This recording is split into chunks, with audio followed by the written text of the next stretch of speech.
Looking for a fun, effective way to brand yourself as an expert in your community? I'm Tamara Dorris, a sales associate with Davis & Davis in Sacramento, California. Let's take 5 minutes to talk about how radio can give you clout.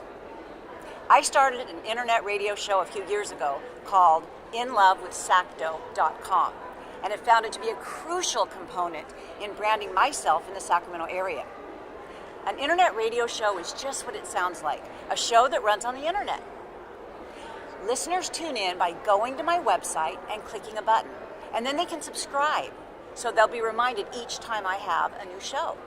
While there are quite a few internet radio services out there, I choose blogtalkradio.com. They have a big following and rank high in the search engines. blogtalkradio.com costs about $29 per month and allows you to host a show from your home or office. All you need is a computer and a phone. I use Skype, but a phone is the other option. The monthly fee allows you to produce as many shows as you want. Now, I do mine weekly, and it also archives shows so that people can listen to them at a later date or download the podcast. See my show page on www.inlovewithsacdo.com for a better idea of what it looks like.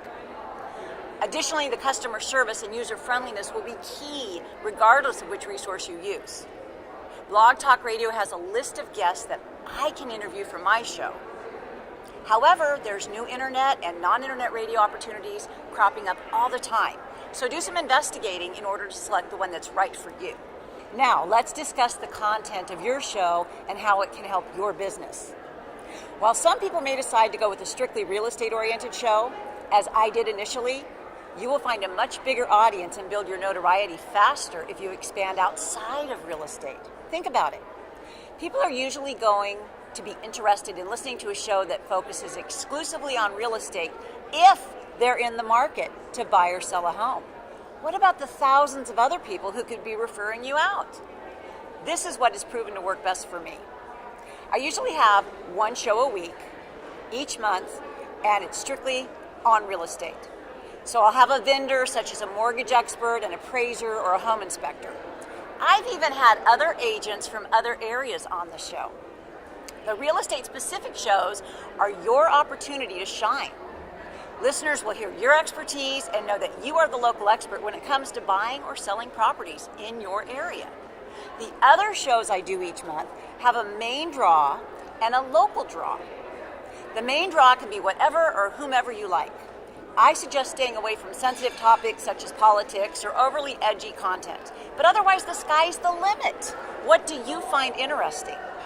As I noted before, you can peruse Blog Talk Radio's list for guests, but you should also consider your own hobbies and passions.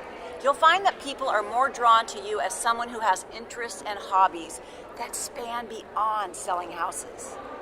For example, I'm a big fan of personal and professional development. So I have a lot of guests who are authors and write books and sales trainers, personal development. As a result, I've had a lot of local listeners who are in sales.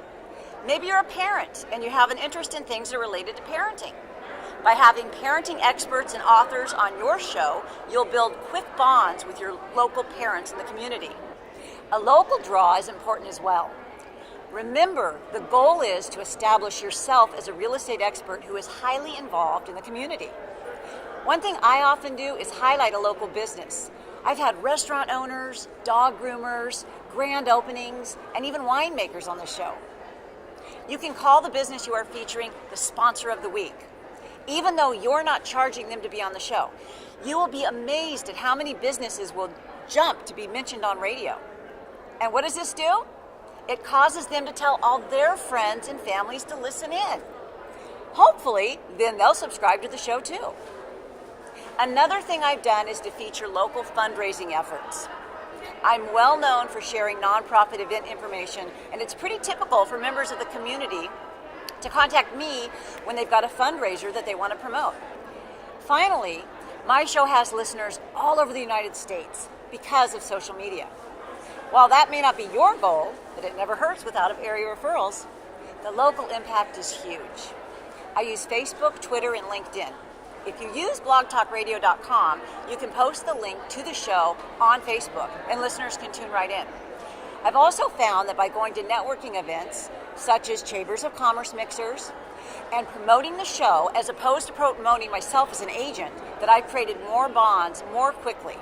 People are interested to know more, especially if they're local business owners or experts of some kind. They'll want to be featured on your show. This is the best thing I've done to stand out among a sea of other agents at networking events.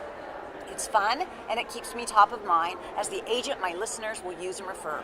Try it.